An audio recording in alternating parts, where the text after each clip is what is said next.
du large sera peut-être le plus fort.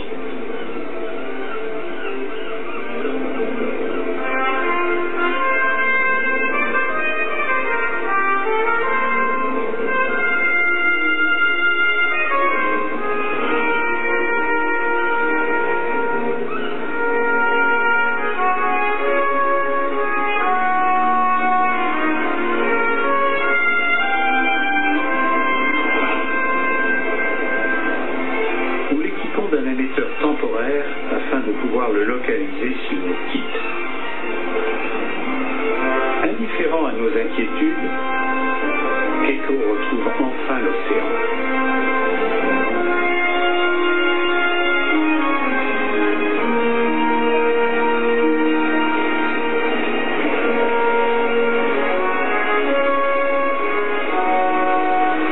Tu as vu comment il surfe sur les vagues?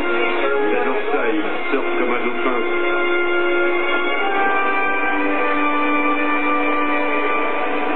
Nous n'avons plus aucun contrôle sur les événements qui peuvent affecter Keiko, comme l'apparition d'un bateau. Seule la relation qui nous unit à lui le pousse à rester près de notre navire.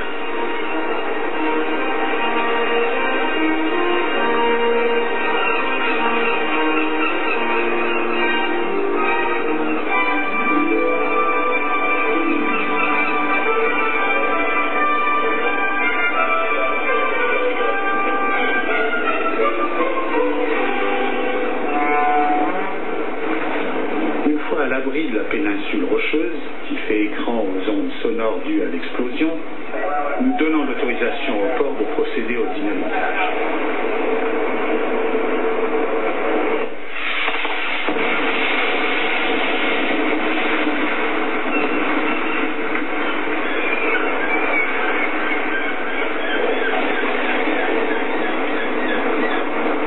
Cette première aventure se termine et Keiko revient tranquillement vers le port.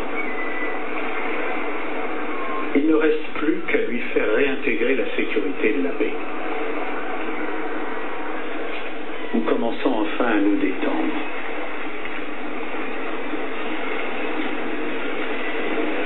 Keiko connaît par cœur l'exercice passage de la porte.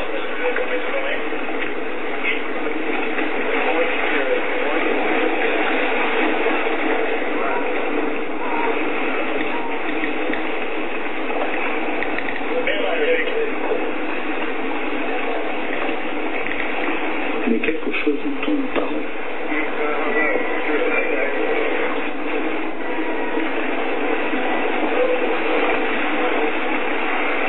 Keiko refuse de rentrer.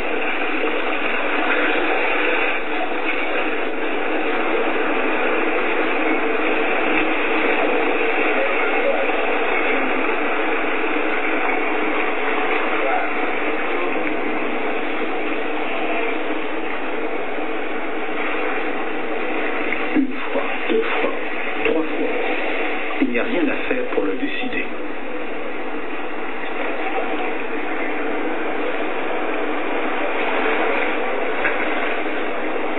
Nous prenons la décision de rentrer avec le bateau en espérant qu'il nous suivra.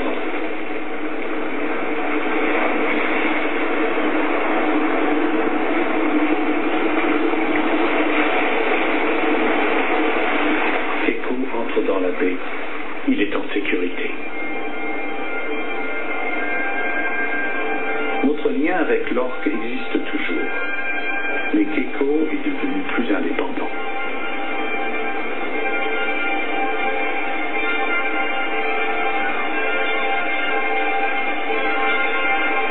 Pour qu'il comprenne que sa nourriture ne doit plus dépendre des hommes, nous avons trouvé une astuce.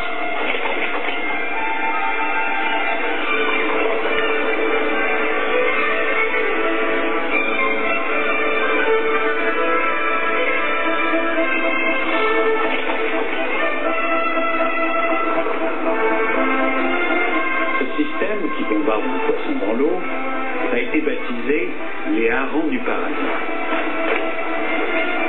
Keiko se comporte enfin comme un prédateur.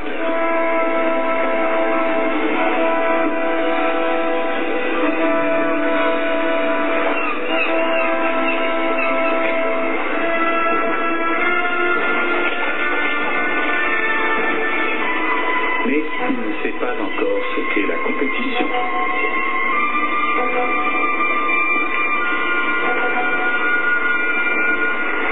Une fois Keiko relâché, nous voulons être sûrs qu'il s'alimente suffisamment.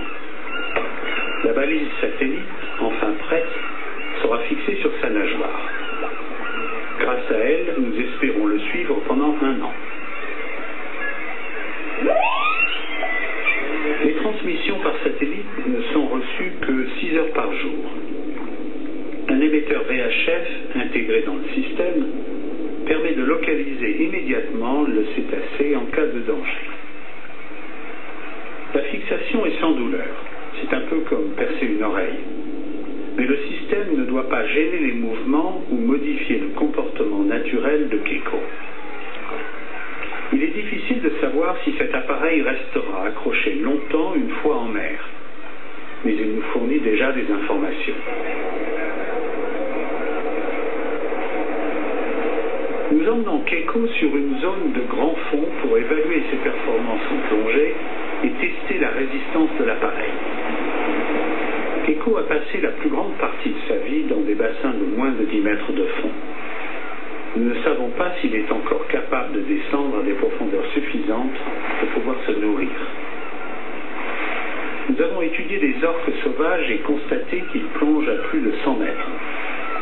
Pour survivre, Keiko doit maîtriser cet univers à 3 dimensions et quitter la surface où la captivité l'a maintenu artificiellement.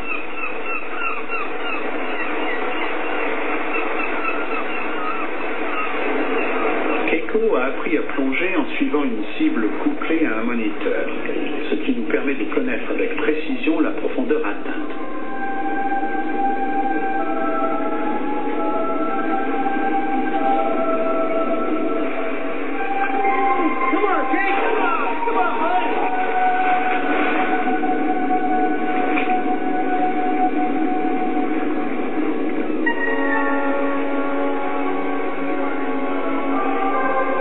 Même dans ses eaux natales, Keiko s'arrête toujours avant d'atteindre 30 mètres de fond.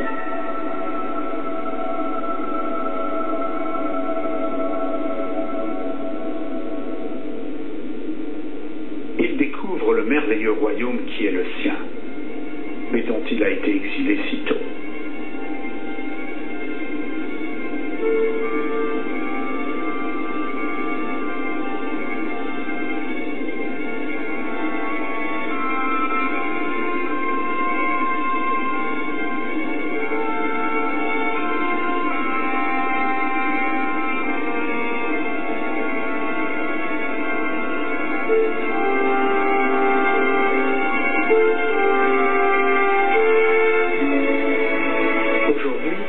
Keiko a la possibilité de retrouver son domaine.